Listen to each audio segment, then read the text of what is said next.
মহান রব্বুল আলামিনের শুকর যখন বান্দা আদায় করবে, বান্দা নিয়ামত পাওয়ার পর বান্দা যখন রবের হুকুম আদায় করে, বান্দা যখন নিয়ামতের শুকর আদায় করে, আল্লাহর ঘোষণা হলো আমি আল্লাহ ওই বান্দার নিয়ামতকে বাড়িয়ে দিব। সুবহানাল্লাহ। এই জন্য আল্লাহ রব্বুল আলামিন পৃথিবীতে মানুষ পাঠিয়েছেন। আল্লাহ বলে যে বান্দা আমার গোলামি করবে, আমার শুকর আদায় করবে, আমি ওই বান্দার নিয়ামতকে বাড়িয়ে দিব। আজকে লাকসাম গাজীপুরা কোরআনের বাগান, বেহেশতের বাগান বসেছে। এই বেহেশতের বাগানে এমন মানুষ আছে, এই বেহেশতের বাগানে উপস্থিত থাকতে পারবে না, আছে না নাই? আগামী দিন এই বেহেশতের বাগান থাকবে নি। কিন্তু আজকে দীর্ঘদিন পাবলিসিটি করার পরও এমন পোড়া কপাল মানুষগুলো আজকে দোকানে বসে আছে, ঠিক কিনা? এই কোরআনের মজমার কত দাম জানো গো? এই কোরআনের কত দাম! মায়ান নবী রাহমাতাল লিল আলামিন বলেন, আমার যে উম্মত কোরআনের ময়দানে বসে আল্লাহ রাব্বুল আলামিনের ফেরেশতারা এই মজমাকে বেষ্টন করে রেখেছে, এই মজমার চতুর্দিকে ফেরেশতারা বেষ্টন করে রেখেছে। আল্লাহ রাব্বুল আলামিনের কাছে ফেরেশতারা বলে, আল্লাহ আপনার বান্দারা এই গাজীপুরা সুলাইমান মজুমদার বাড়ির মাহফিলে বসে আছে। আল্লাহ তাআলা ফেরেশতাদেরকে বলে, ও ফেরেশতারা, তোমরা এত বলেছো আল্লাহ আদম বানানোর কোনো প্রয়োজন নাই, আমরা এই আপনার প্রশংসা করার জন্য যথেষ্ট। ও আল্লাহ আপনি তো বলেছেন। আল্লাহ তাআলা ফেরেশতাদেরকে জানিয়ে দাও, ফেরেশতারা এই শীতের মধ্যে বান্দারা কেন বসেছে জানো গো? ফেরেশতারা ডাক দিয়ে বলে, আল্লাহ জানি না তারা কেন বসেছে। আল্লাহ বলে, ফেরেশতা তারা কি চায়? ফেরেশতারা ডাক দিয়ে বলে, আল্লাহ তারা আপনার জান্নাত চায়। আল্লাহ তাআলা বলে, ও আমার ফেরেশতারা, আমার এই বান্দারা আমার জান্নাত দেখেছে? বলে না না না। বলে আমার বানানো জাহান্নাম দেখেছে? বলে না না। বলে কেন এই ময়দানে বসে আছে? ফেরেশতারা ডাক দিয়ে, আল্লাহ তারা এই ময়দানে বসে আপনার পয়গম্বর বলেছেন ময়দানে বসলেই গুনাহ মাফ। সুবহানাল্লাহ। আল্লাহর ফেরেশতাদেরকে আল্লাহ তাআলা ডেকে বলো, ও ফেরেশতার দল, ও আমার ফেরেশতারা শোনো, আমি আল্লাহ তাআলা ঘোষণা দিলাম আজকে গাজীপুরা সুলাইমান মজুমদার সাহেবের বাড়ির মাহফিলে যারা বসে আছে, ও ফেরেশতা তুমি ঘোষণা দাও আমি আল্লাহ তাদেরকে মাফ করে দিলাম। সুবহানাল্লাহ। তাইলে এই মাহফিলের দাম বেশি না কম? এই জন্য আল্লাহর নবী বলেন, আহাব্বুল বিলাদি ইলাল্লাহি মাসাজিদুহা ওয়া আবগাদুল বিলাদি ইলাল্লাহি আসওয়াকুহা। কিন্তু কোরআনের মজলিসের কত দাম! এই দামকে অনেক মানুষ আছে মূল্যায়ন করতে পারে না, না করিয়া তারা আজকে দোকানের ধারে বসে আছে, দোকানের মধ্যে আড্ডা দেয় আর বিড়ি টানে, আছে না নাই? আজকের এই মাহফিলের উসিলায় তারা মাহফিলে আসবে, কিন্তু তারা মাহফিলে আসে না, ওই মাহফিল দূর থেকে শুনে। কারণ তিন শ্রেণীর মানুষ আজকে মাহফিলে আসে। একদল মানুষের বক্তার কণ্ঠ কিরকম, বক্তার কণ্ঠ যদি ভালো হয় তাহলে আলোচনার জন্য আসে। আর একদল মানুষ আসে অল্প সময় আলোচনা শুনে চলে যায়।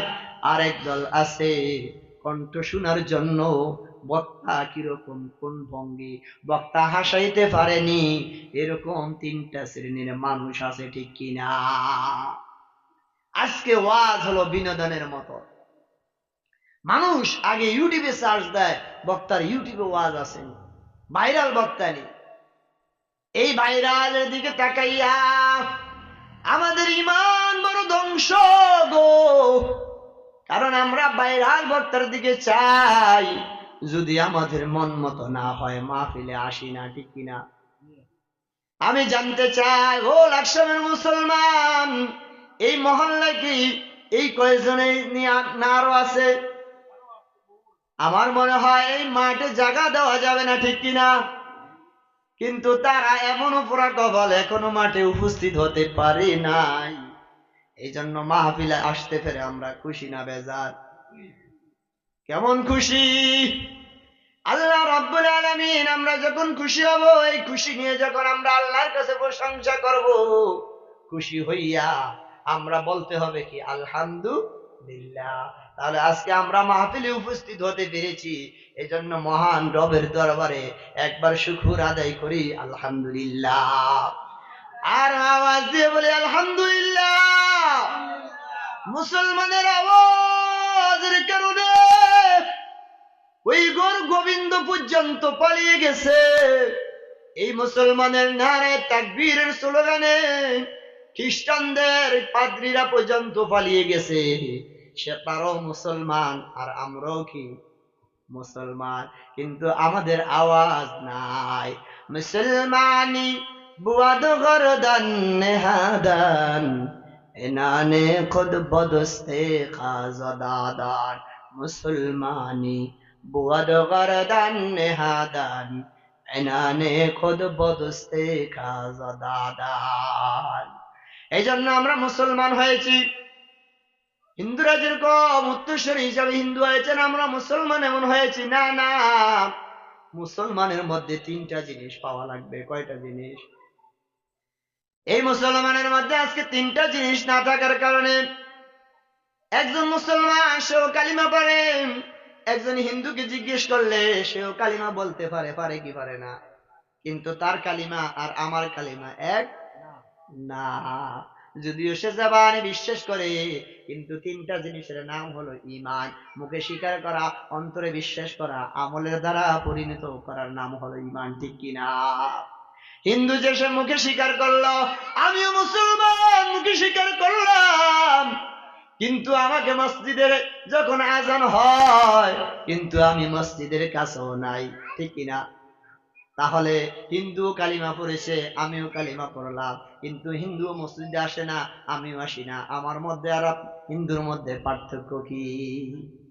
মায়ার নবী রাহমাতাল লিল আলামিন ডাক দিয়ে কয়, আমার উম্মতের দল শোনো গো, ও আমার উম্মতের দল শোনো, মুসলমান এবং কাফেরদের মধ্যে পার্থক্য হলো নামাজ, ঠিক কিনা? মুসলমান আর কাফেরের মধ্যে পার্থক্য কি? নামাজ। মুসলমানও আজকে নামাজ ছেড়ে দিয়েছে। মসজিদ গুলো টাইলস হইতেছে, মসজিদ গুলো অনেক সুন্দর, কিন্তু মুসল্লি গুলো সুন্দর হয় নাই। মায়ার নবীর জামানায় মসজিদ গুলো ছিল খেজুর পাতার ছাউনি দিয়ে ঢাকিয়া, কিন্তু মুসলিম মানুষগুলো ছিল, মুসল্লিরা ছিল পাকাভুক্ত। কিন্তু এখন মুসল্লিরা পাকাভুক্ত নয়, মসজিদ গুলো হয়ে গেছে পাকাভুক্ত, ঠিক কিনা? ফজরে আসলে জোহরে দেখি না, জোহরে আসলে আসরে নাই, আসরে আসলে মাগরিব নাই, মাগরিব আসলে এশায় নাই, ঠিক কিনা? এই জন্য আমরা শুকর আদায় করবো কার? আরো জোরে বলেন কার? আল্লাহর শুকর যখন আমরা আদায় করি আমাদের কি লাভ? আল্লাহ তাআলা বলেন কোরআনে কারীমের মধ্যে, লা ইন শাকারতুম লা আযীদান্নাকুম ওয়া লা ইন কাফারতুম ইন্না আযাবী লাশাদীদ। আমার যেই বান্দা আমার নিয়ামত পাওয়ার পর আমার শুকর আদায় করবে, আল্লাহর ঘোষণা হলো আমি ওই বান্দার নিয়ামত বাড়িয়ে দিব, সুবহানাল্লাহ। আর আমার যেই বান্দা আমার নিয়ামত পাওয়ার পর নিয়ামতের শুকর আদায় করবে না, আল্লাহ রাব্বুল আলামিন ওই বান্দাকে জানায়া দেয়, ও আমার বান্দা শোনো, ইন্না আযাবী লাশাদীদ,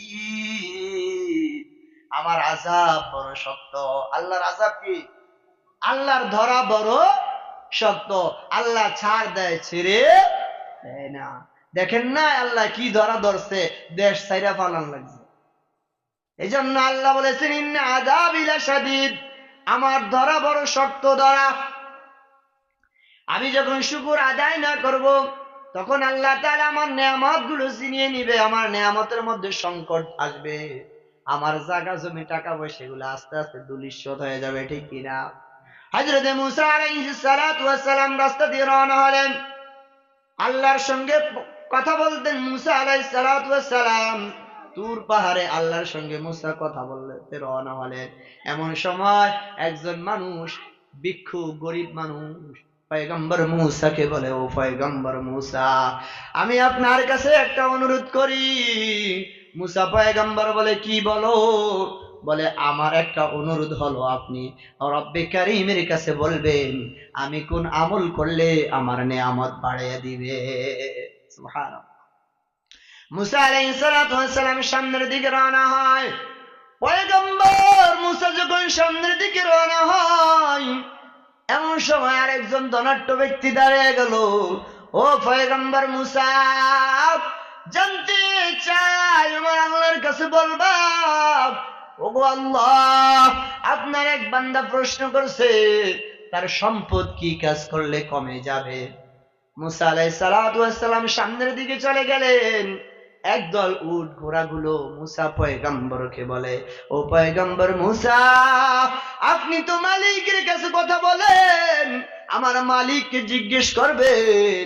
এই প্রচন্ড গরমের কারণে মরুভূমি এলাকাগুলো উত্তপ্ত থাকে, আমাদের খাবারের ব্যবস্থা নাই, কারণ বৃষ্টি হলে শাকসবজি সবুজ তরুলতা গুলো বেশি হয়, ঠিক কিনা?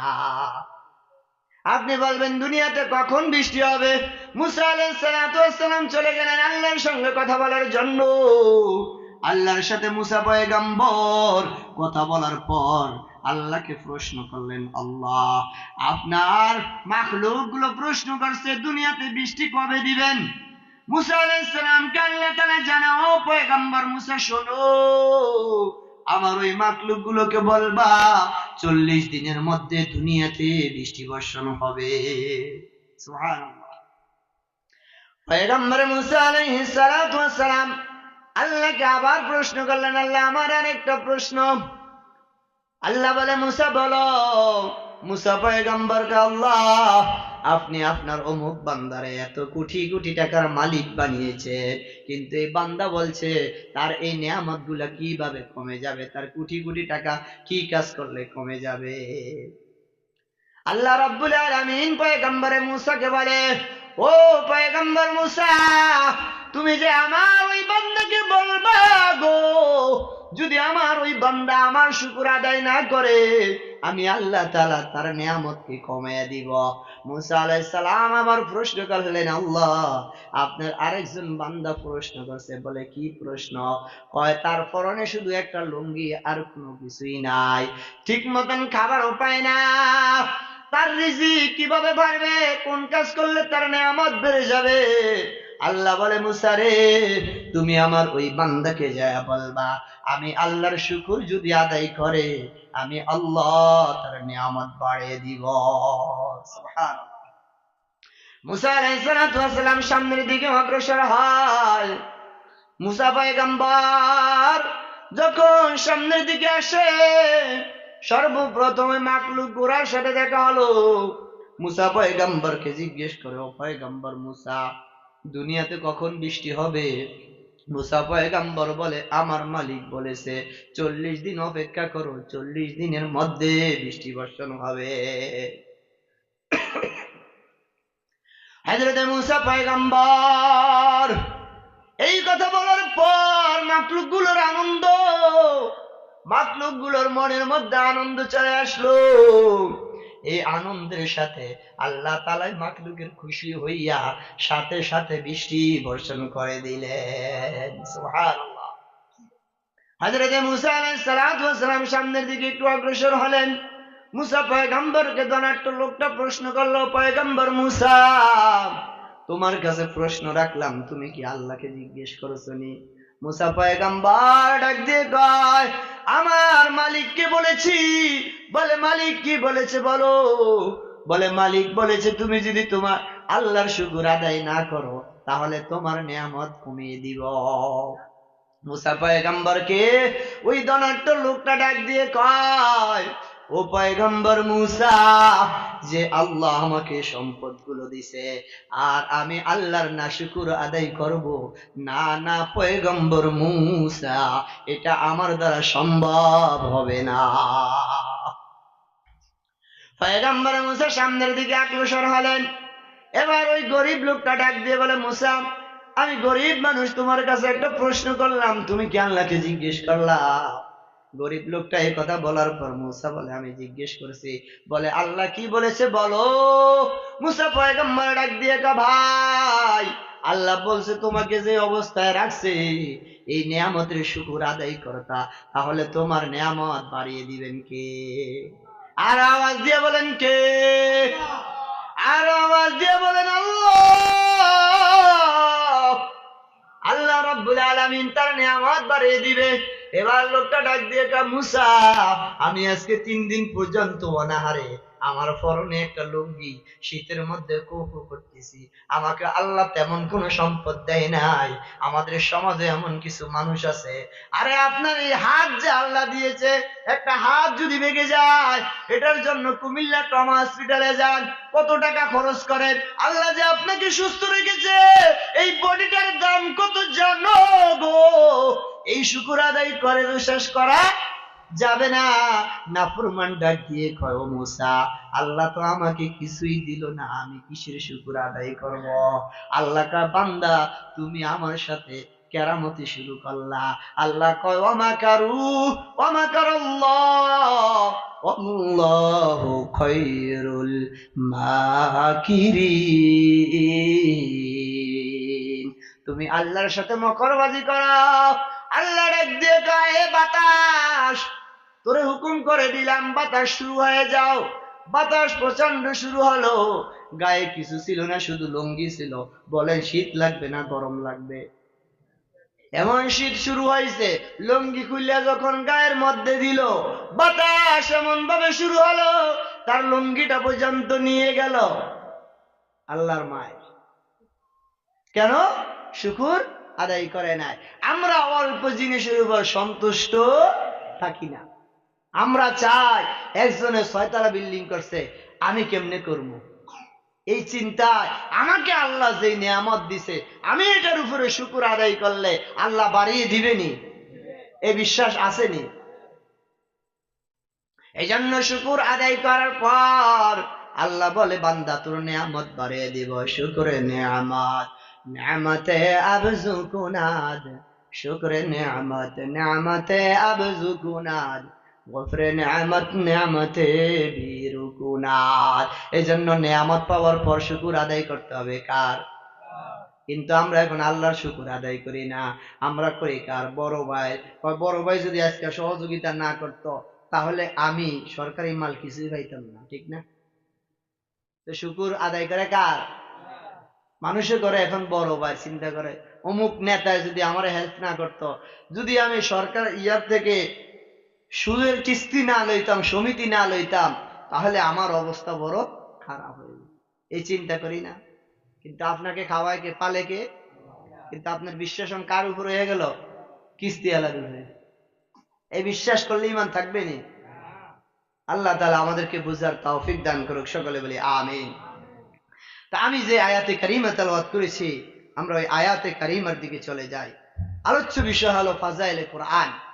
আমার আপনার ছেলে সন্তানকে কোরআন শিক্ষা দিলে কি লাভ, জানা দরকার আছে না নাই? আমরা তো এখন ছেলে মেয়েদেরকে কোরআন শিক্ষা দিতে চাই না। কোরআন শিক্ষা করব আন্দা আতুর লুলা যেগুলো আছে এগুনে। আমার ফোলারে কোরআন শিক্ষা দিব না। আমার ফোলা হবে বিশ্ববিদ্যালয়ের ইঞ্জিনিয়ার, আমার ফোলা হবে ডক্টর, আমার ফোলা হবে ইঞ্জিনিয়ার, আমার ফোলা হবে দার্শনিক, আমার ছেলে হবে বৈজ্ঞানিক। এই চিন্তা আছে না? এই চিন্তা করার পর ঠিকই ডাক্তার হয়, বৈজ্ঞানিক হয়, দার্শনিক হয়, কিন্তু বাবা মা যখন বৃদ্ধ হয়ে যায়, বাবা মায়ের স্থান হয়ে যায় বৃদ্ধাশ্রমে, ঠিক কিনা? আপনি আজ পর্যন্ত একটু খেয়াল করেন, আপনাদের মসজিদে ইমাম সাহেব আসেনি? পার্শ্ববর্তী আরো 10টা মসজিদ আসেনি? ইমাম সাহেব আসেনি? একজন ইমাম সাহেবের ব্যাপারে শুনছেন তার মা বাবা বৃদ্ধাশ্রমে? কথা বলে? কিন্তু কাদের? এই বৃদ্ধাশ্রম গুলা কাদের জন্য খুলছে? বড় লোকের জন্য। ওই যে অক্সফোর্ড বিশ্ববিদ্যালয়ে পড়ালেখা করাইছে, লক্ষ কোটি কোটি টাকা খরচ করেছে, কিন্তু আজকে বাবা মার প্রতি খেয়াল। এই জন্য কোরআন শিক্ষা দিলে কি লাভ? কোরআনের ফজিলত কি? মায়ার নবী রাহমাতাল লিল আলামিনের দুইটা হাদিস তেলাওয়াত করেছি। কোরআনে কারিমে সূরা হামিম সিজদার 26 নম্বর আয়াত তেলাওয়াত করেছি। আমি যে আয়াতে কারিমা তেলাওয়াত করেছি, কোরআনে কারিমে মোট কতটি সূরা আছে? জোরে বলেন। 114টি সূরা। এই 114টি সূরার 41 নম্বর সূরা, সূরার নাম হলো সূরা হামিম সিজদার। এই হামিম সিজদার 26 নম্বর আয়াত তেলাওয়াত করেছি। এই আয়াতের মধ্যে একদল মানুষ আছে কোরআন শিক্ষা করতে চায় না। যেমন কোরআনের আলোচনা শুনতে চায় না, কোরআনের আলোচনা হলে বন্ধ করে দিতে চায়, আছে না নাই? কোরআনের মাহফিল গুলো বন্ধ করে দেয়। এরা হলো আবু জাহেলের লোক। কাদের লোক? আবু জাহেলের লোক। কেমনে আবু জাহেলের লোক? মায়ার নবী রাহমাতাল লিল আলামিন যখন কোরআনের তেলাওয়াত শুরু করতেন, রহমতের নবী আমার কোরআনের তেলাওয়াত যখন শুরু করে, আবু জাহেল দেখতেছে ওই গ্রামের মানুষগুলো কোরআনের আয়াত শুনে শুনে মুসলমান হয়ে যায়। সুবহানাল্লাহ। আবু জাহেল দেখতেছে কি করতেছে, মানুষগুলো যাকে যাকে মুসলমান হয়ে যায়। আবু জাহেল চিন্তা করলো, ভাতিজা মুহাম্মদ, তোমাকে একটা কথা বলে দেই। হে মুহাম্মদ, আমি আরবের নেতা, তুমি কোরআনের দাওয়াত বন্ধ করে দাও। যদি তুমি বন্ধ না করো, তোমাকে দেশ থেকে দেশান্তর করে দিব। আল্লাহর নবী সহ্য না করার পর, সহ্য করতে পারে নাই, আল্লাহ তাআলা নবীকে হিজরত করাইলেন। মক্কা থেকে কোথায় গেলেন? মদিনায় চলে গেলেন। নবীর জায়গা নিয়ে তাদের সাথে দ্বন্দ্ব ছিল না, নবীর সাথে টাকা নিয়ে দ্বন্দ্ব ছিল না, পয়সা নিয়ে দ্বন্দ্ব ছিল না, একমাত্র নবী দ্বীনের দাওয়াত দেওয়ার কারণে শত্রু হয়ে গেল। ঠিক কিনা? যে মানুষগুলো আল্লাহ নবী নবুয়ত পাওয়ার প্রথমে শুরুতেই, আল্লাহ নবী এখনো নবী হয় নাই, নবুয়ত প্রাপ্ত হয় নাই, আরবের মানুষগুলো তাদের আমানত টাকা পয়সা যা কিছু আছে আমার নবীর কাছে এনে উপস্থিত করতেন। সুবহানাল্লাহ। আল্লাহ নবীর কাছে সব কিছু জমা দিতেন। আরবে আবু জাহেল, উতবা, সাইবা আরো বড় বড় নেতারা আছে না নাই? কিন্তু তাদেরকে বিশ্বাস করে নাই। কেন বিশ্বাস করে নাই? এই জন্য বিশ্বাস করে নাই, আমি যদি নেতার কাছে দেই 15 বছর ক্ষমতায় থাকার পরও পালাইব। ঠিক কিনা? এই জন্য তাদের উপরে বিশ্বাস ছিল না। আল্লাহর নবীর উপরে এত বিশ্বাস ছিল, কাফেররা নবীর কাছে আমানত রাখতেন। আল্লাহর নবী আমানত গুলো তাদেরকে ফুঙ্কনো ফুঙ্কনো বুঝে দিতেন। নবীজি সুন্দরভাবে তাদের কাছে পৌঁছে দিতেন। আল্লাহর নবীর কাছে যখন এই আমানত গুলো তারা পৌঁছে দিতেন, তারা উপাধি আল্লাহর নবীকে আল আমিন দিয়েছেন। ঠিক কিনা? কারা উপাধি দিয়েছেন? কাফেররা আল আমিন উপাধি দিয়েছেন। আর এই নবী যখন কোরআন নিয়ে কথা বললেন, কোরআন দিয়ে রাষ্ট্র কায়েম করার চিন্তা করলেন, কোরআন দিয়ে দিন প্রচার শুরু করলেন, তখন নবীর উপর অত্যাচার শুরু হয়ে গেল। আমাদের সমাজও আছে, আমরা যখন কোরআনের কথা বলি, কোরআন দিয়ে রাষ্ট্র চালানোর কথা বলি, তখন আমাদের বিরুদ্ধে জেল আসে, জুলুম আসে। ঠিক কিনা? এই আবু জাহেল কোরআনের তেলাওয়াত বন্ধ করার জন্য নবীর উপরে অত্যাচার করছেন, দেখে কিন্তু কোন রকমেই আল্লাহর নবীর তেলাওয়াত বন্ধ করতে পারে নাই। আবু জাহেল দিশা মিশা না পাইয়া চিন্তা করলো যে আলেমদের এই মুহাম্মদকে আর সুযোগ দেওয়া যাবে না। আমাদের দেশও চিন্তা করেছে আলেমদেরকে আর সুযোগ দেওয়া যাবে না, এদেরকে একজন একজন করে জেল জুলুম দেওয়া নিয়ে বড়, না হলে দেশে শান্তি পাওয়া যাবে না। এই চিন্তাধারা অনেকের মধ্যে ছিল। কিন্তু আবু জাহেলও চিন্তা করলো, মুহাম্মদকে যদি বন্ধ না রাখি, আল্লাহর নবীকে শিয়াবে আবি তালিবে 3টি বছর আল্লাহর নবী কারাগারে ছিলেন। এই কোরআনের কথা বলার কারণে আল্লাহর নবীকে আবু জাহেল গিরে বন্দী করে রেখেছেন। এই আবু জাহেল ডাক দিয়ে কয়, এ আমার নেতারা শোনো, মুহাম্মদ যে কোরআন তেলাওয়াত করে, এই কোরআন তেলাওয়াত কেউ শুনতে যাবা না। কোরআনে আছে না নাই? আল্লাহ রাব্বুল আলামিন বলেন, ওয়াকালাল্লাযীনা কাফারু লা তাসমাউ লিহাযাল কুরআন। আবু জেহেল ঘোষণা করে দিল, হে কাফেরের দল, তোমরা মুহাম্মাদের তেলাওয়াত শুনতে যাও না, মুহাম্মাদের কথাগুলো মানিও না, মুহাম্মদ যা কয়, যে কোরআন তেলাওয়াত করে এটা শুনিও না।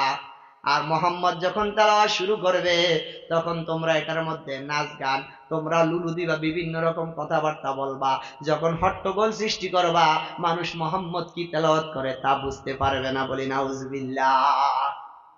কোরআন তেলাওয়াত করার সময় তোমরা কি করবা? হট্টগোল করবা, তখন মুহাম্মাদের তেলাওয়াত কেউ শুনবে না। এই আবু জাহেল ঘোষণা করে দিল। ঘোষণা করার পর দেখে না মানুষকে মানাইতে পারে না। এবার আবু জাহেল চিন্তা করলো, আবু জাহেল জারি করে দিলেন যে মুহাম্মাদের তেলাওয়াত যারা শুনবে তাদেরকে ফাঁসির কাস্টে ঝুলানো হবে, মুহাম্মাদের তেলাওয়াত যারা শুনবে তাদেরকে জেল দেওয়া হবে, মুহাম্মাদের তেলাওয়াত যারা শুনবে তাদেরকে রিমান্ডে দেওয়া হবে। কিন্তু আবু জাহেল এই কথা বলার পর সকলের ভিতরে ভয় চলে আসছে। সকলের ভিতরে কি আসছে? কিন্তু ভয় আসলে কি লাভ? মুহাম্মাদের তেলাওয়াত এত মজা, এত মজা গো। যখন নবী তেলাওয়াত শুরু করে তাদের মনের মধ্যে কম্পন সৃষ্টি হয়ে যায়। সুবহানাল্লাহ। মায়ার নবী তেলাওয়াত শুরু করলেন। আবু জাহেল চিন্তা করলো, মুহাম্মাদের এত সুন্দর কণ্ঠের তেলাওয়াত, আমি নেতায় যে অর্ডার করলাম, তাহলে আজকে আর কেউ আসবে না, আমি চুপে চুপে যাই মুহাম্মাদের তেলাওয়াত শুনে আসি। এই চিন্তা কার? উতবা চিন্তা করলো, যেহেতু আমাদের নেতা, আমাদের লিডার নিষেধ করেছে, তাহলে নেতাও আসবে না, কর্মীরাও আসবে না, আমি এই ফাঁকে সুযোগ সন্ধান করি। উতবা চিন্তা করলো, এটা সাহেবও চিন্তা করলো, কেউ যেহেতু আসবে না, আমিও যাই, একে একে সবাইকে হাজির। আল্লাহর নবী তেলাওয়াত শুরু করে দিলেন। গভীর রজনীতে তেলাওয়াত শেষ হয়ে গেল। এবার অন্ধকারের মধ্যে বের হয়ে একজন আরেকজনের মাথায় বাড়ি। আবু জাহেল কয়, কিরে তোরা আইছো? তাই তো নিষেধ করলাম। আপনি আইছেন কি? আরে আপনি তো নিষেধ করলেন, আপনি আদেশ জারি করে আপনি মানেন না, আমরা আর কেমনে মানি? আবু জাহেল দিশা না পাইয়া আবু জাহেল ঘোষণা করলেন, মুহাম্মদ এটা কোরআন নয়, এটা আল্লাহর কিতাব নয়, এটা হলো জাদুবিদ্যা। বলি নাউজুবিল্লাহ। আবু জাহেল চিন্তা করলো, মুহাম্মদকে যেহেতু দমাইতে পারি না, আবু জাহেল মুহাম্মদের কোরআনকে জাদু আখ্যা দিয়ে মুলকে ইয়ামান থেকে জাদুঘর নিয়ে আসলেন। মুলকে ইয়ামান থেকে জাদুঘর নিয়ে আসছে মুহাম্মদের সাথে মোকাবেলা করতে। বলেন পারবেনি? পৃথিবীতে যত মানুষ কোরআনের সাথে মোকাবেলা করতে গেছে, পারছেনি? কিয়ামত পর্যন্ত পারবেনি? এই বিশ্বাস আসেনি? মুলকে ইয়ামান থেকে জামাত নামের জাদুঘর চলে আসলেন। আসার পর মুহাম্মদকে বলো, পয়গম্বর ও মুহাম্মদ, আপনি একটু তেলাওয়াত করেন। মায়ার নবী তেলাওয়াত করলো। জামাত নামের জাদুঘররা বুঝতে পারলেন এটা দুনিয়ার কোনো কালাম হতে পারে না। লাইসা হাযা কালামুল বাশার, এটা কোনোদিন মানব রচিত কিতাব হতে পারে না। সুবহানাল্লাহ। আবু জাহেল যে জাদুঘরগুলোকে আনলো, এই জাদুঘররা মুহাম্মদের তেলাওয়াত শোনার পর আল্লাহর নবীকে বলো, পয়গম্বর আপনি আমাদেরকে পড়ায়া দেন লা ইলাহা ইল্লাল্লাহু মুহাম্মাদুর রাসূলুল্লাহ সাল্লাল্লাহু আলাইহি ওয়াসাল্লাম। এই জামাত নামের জাদুঘরগুলো মুসলমান হয়ে গেলেন। আবু জাহেল এই কথা শোনার পর এবার আবু জাহেল জামাত নামের জাদুঘররা ডাক দিয়ে কয়, ও জাদুঘররা শোনো, আমি তো মনে করেছি আমাদের গ্রামের মানুষ মুহাম্মদের কথায় পাগল হয়ে গেছে, কিন্তু মুহাম্মদের জাদু দেখা তোমরা তো পাগল হয়ে গেলা। জামাত নামের জাদুঘররা ডাক দিয়ে কয়, আবু জাহেল লাইসা হাযা কালামুল বাশার, তুমি যা কও, কিন্তু এটা কোনোদিন মানব রচিত কালাম হতে পারে না। এটা কার কালাম? আওয়াজ দিয়ে বলেন, আর আওয়াজ দিয়ে বলেন, কার কালাম? এটা মানব রচিত কালাম নয়। আল্লাহ বলেন, যালিকাল কিতাব লা রাইবা ফি, এটা এমন কিতাব যার মধ্যে কোনো সন্দেহের অবকাশ নাই। কেউ সন্দেহ যদি করে তার ঈমান থাকবে না, তার ঈমান থাকবে না, বেঈমান হয়ে মারা যাবে। এই জন্য আমরা কোরআনের সাথে সম্পর্ক রাখতে হবে। কোরআনের সাথে যদি আমরা সম্পর্ক রাখি, এই মাদ্রাসা কিসের মাদ্রাসা? জোরে বলেন। কোরআনের মাদ্রাসা। যারা কোরআন শিক্ষা দেয় মায়ার নবী রাহমাতাল লিল আলামিন ডাক দিয়ে কে উম্মতের দল শোনো, ও আমার উম্মতেরা শোনো, আমার যেই বান্দা কোরআন তেলাওয়াত করবে, খায়রুকুম মান তাআল্লামাল কুরআন ওয়া আল্লামা, তোমাদের মধ্যে সর্বোত্তম ওই ব্যক্তি যে কোরআন মাজিদ কি করে, শিক্ষা করে এবং অন্যকে শিক্ষা দেয়। আগে শিক্ষা করবে তারপরে অন্যকে শিক্ষা দেয়, কিন্তু আমরা তাদেরকে মূল্যায়ন করতে পারি না। নবীজি বলেন তারাই হলো সর্বশ্রেষ্ঠ। সুবহানাল্লাহ, তারাই কি সর্বশ্রেষ্ঠ।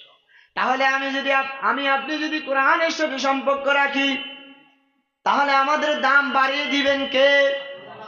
আরো জোরে বলেন কে? আমরা যদি মাদ্রাসার সাথে সম্পর্ক রাখি, তাহলে আমাদের দামও কি হয়ে যাবে? আল্লাহ বাড়িয়ে দিবেন কি দিবেন না? তার এক্সাম্পল হলো, একটা কাঠ যদি কোরআনের সাথে থেকে দামি হতে পারে, ভাই তুমি আর আমিও কোরআনের সাথে যদি লেগে থাকি, দামি হব কি হব না? এক লোক আলোচনা শোনার পর কোরআনের যে ফজিলত শুনিয়া চোখের পানি দরদর করে ফেলে দিয়েছেন, কারণ কোরআন শিখতে পারে নাই। কোরআন যদি শিখে সে দামি, কোরআন শিখলে কি হয়ে যায়? দামি হয়ে যায়। চলে গেলেন লাইব্রেরিতে যায়, কয় ভাই কোরআনের হাদিয়া আসেনি? বলে আছে। কত? এত টাকা হাদিয়া। আমাকে একটা কোরআন শরীফ দেন। সুন্দর করে কোরআন শরীফটা প্যাকেট করিয়া একটা শপিং ব্যাগে নিয়ে বাড়িতে চলে গেলেন। সারাদিন বেচারা কাঠ কাটে বোঝেননি, গাছের কাজ করে, সারাদিন যা কামাই করে এটা দিয়ে দৈনিক সংসার চালায়।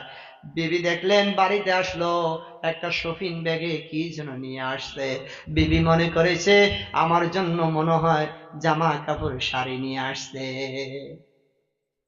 এবার লোকটা যখন ঘরে গেলেন, বিবি তো খুশি। এবার বিবি ডাক দিয়ে বলে, স্বামী আমার, তুমি আমার জন্য কি এনেছো? বলে, বিবি আমার আজকের ইনকাম বেশি হয় নাই, তোমার জন্য কিছুই আনি নাই, বাজার করার জন্য কিছু আনি নাই, তবে আমি একটা জিনিস ক্রয় করে এনেছি যেটার দাম দুনিয়া এবং তার চাইতে অনেক বেশি। সুবহানাল্লাহ। বলে, কি এমন জিনিস তুমি ক্রয় করেছো? বলে, আমি আল্লাহর কোরআন ক্রয় করে এনেছি। বলে, তুমি আল্লাহর কোরআন ক্রয় করেছো, এই কোরআন তুমি পড়তে পারো না, কেন এনেছো? বলে, আমি পড়তে পারি না। তবে ঠিক আছে, আমি পড়তে জানি না, তবে আমার মন চায় প্রত্যেক দিন এশারের নামাজ পড়ার পরে আমি হাত বুলাবো কোরআনের উপরে, আল্লাহ তাআলা যদি আমার এই উসিলায় আমাকে মাফ করে দেয়। এই বেচারার মনে চিন্তা নিয়ে কোরআনের উপরে হাত বুলায়, কোরআনের উপরে হাত বুলাইতে আর সকালবেলা কাটে, নামাজও শরীক হয়। এইভাবে সকাল সন্ধ্যা কোরআনের উপরে হাত বুলায়। একদিন দুনিয়ার থেকে বিদায় নেয়। বিদায় নেওয়ার পর ইমাম গাজালি রহমাতুল্লাহ আলাইহি স্বপ্নে যুগে দেখায়, ও ইমাম গাজালি শোনো, আমার অমুক জায়গায় একটা বান্দা দুনিয়ার থেকে বিদায় নিয়েছে, যাও ইমাম গাজালি, আমার ওই বান্দার কাফন দাফন করো, আমার ওই বান্দাকে কবরে রাখো। ইমাম গাজালি স্বপ্নে যুগে যেই নামটা শুনছে, শোনার সাথে সাথে ইমাম গাজালি চলে গেলেন তার বাড়িতে। গ্রামে যায় বলে, ভাই আব্দুর রহমান নামে এই এলাকায় কেউ আসেনি? ইমাম গাজালি রহমাতুল্লাহ আলাইহিকে ডাক দিয়ে কয়, ভাই আব্দুর রহমান নামে একজন লোক রয়েছে, তবে কেন এসেছেন? এই লোকটা তো গত রাত্রে দুনিয়ার থেকে বিদায় নিয়েছেন।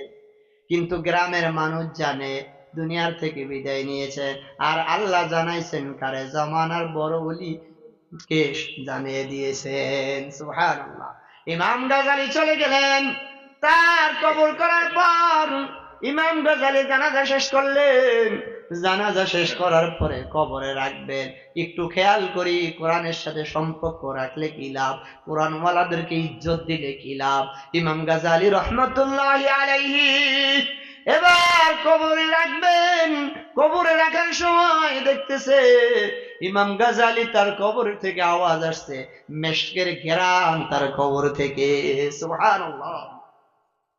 ইমাম গাজালি রহমাতুল্লাহি আলাইহি এই অবস্থা দেখার পর ইমাম গাজালির মনের মধ্যে একটা প্রশ্ন চলে আসলো, কি এত মানুষ কবর দিলাম কিন্তু তারও কবর থেকে মেশকের ঘেরান আসে না, এই বেচারার কবর থেকে কেন মেশকের ঘেরান আসলো? এই বেচারা কি যেন আমল করেছে, ঠিক কিনা?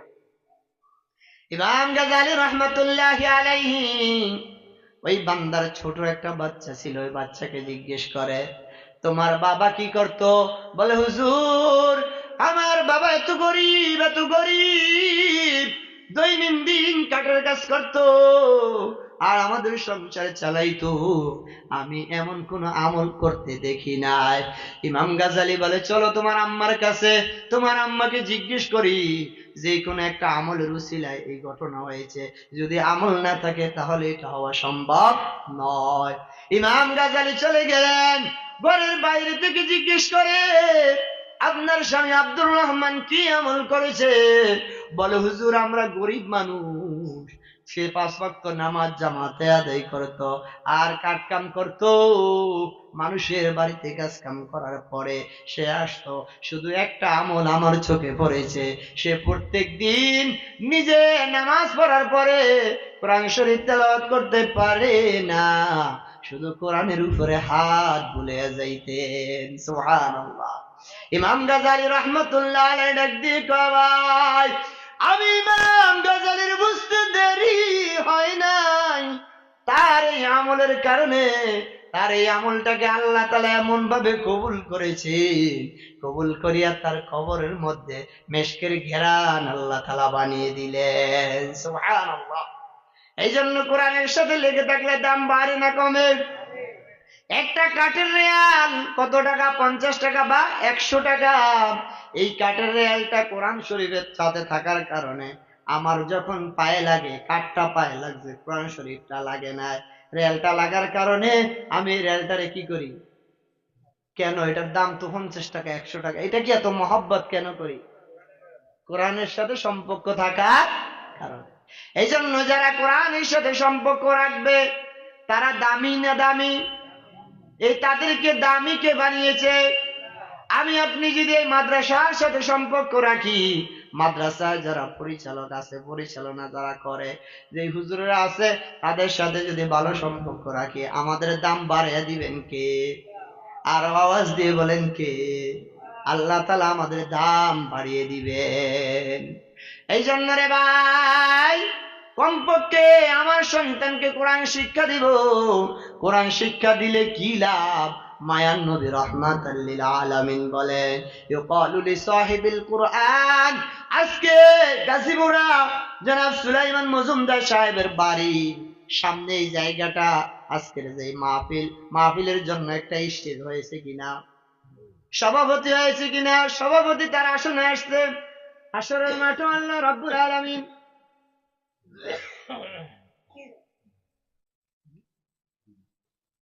হাসরের মাঠে আল্লাহ রাব্বুল আলামিন একটা স্টেজ করবেন, বিশাল স্টেজ, সেখানে একজন সভাপতি থাকবে, সভাপতি নির্ধারণ, একজন বিশেষ অতিথি, একজন প্রধান অতিথি থাকবে। সেখানে আল্লাহ রাব্বুল আলামিন হাফেজে কোরআনকে বলবে, ও হাফেজে কোরআন, ইকরা ফরা ওয়াত্তাকি কামা কুনতা তুরাত্তিলু ফিদ দুনিয়া। হাফেজে কোরআন দুনিয়ার মধ্যে যেভাবে তারতিলের সাথে তেলাওয়াত করেছে, প্রত্যেকে সেই তেলাওয়াত শুরু করে দিবে। হাফেজে কোরআন এক একটা আয়াত তেলাওয়াত করবে। আল্লাহ রাব্বুল আলামিন ওই হাফেজে কোরআনের জন্য এক একটা বিল্ডিং তৈরি করবে, এক এক তালা হবে। কোরআন শরীফে কত আয়াত আছে জানা আছে নি? 6666 আয়াত। এই 6666 আয়াত যখন তেলাওয়াত করবে, আল্লাহ রাব্বুল আলামিন একজন হাফেজে কোরআনকে 6666 তালা বিশিষ্ট একটা জান্নাত দান করবে। সুবহানাল্লাহ। আমার ছেলে যদি বড় একটা বিল্ডিং এ যায় দেখি চাকরি করে, আমার মনটা ভালো লাগে না? 10 তলা বিল্ডিং এ যদি থাকে মনটা কেমন লাগে? আর একজন হাফেজে কোরআন কত তালা বিল্ডিং পাবে? 6666 তালা। আরো অনেক ফজিলত কোরআনে কারিমে। এই জন্য আমাদের ছেলে সন্তানকে আমরা এই মাদ্রাসায় দিব, কমপক্ষে কোরআনে কারীম শিক্ষা করাইব, ঠিক কিনা? আল্লাহ তাআলা আমাদের সকলকে এই মাদ্রাসার প্রতি লক্ষ্য করে কোরআনে কারীম আমাদের সন্তানগুলোকে শিক্ষা দেওয়ার তৌফিক দান করুক। সকলে বলি আমিন।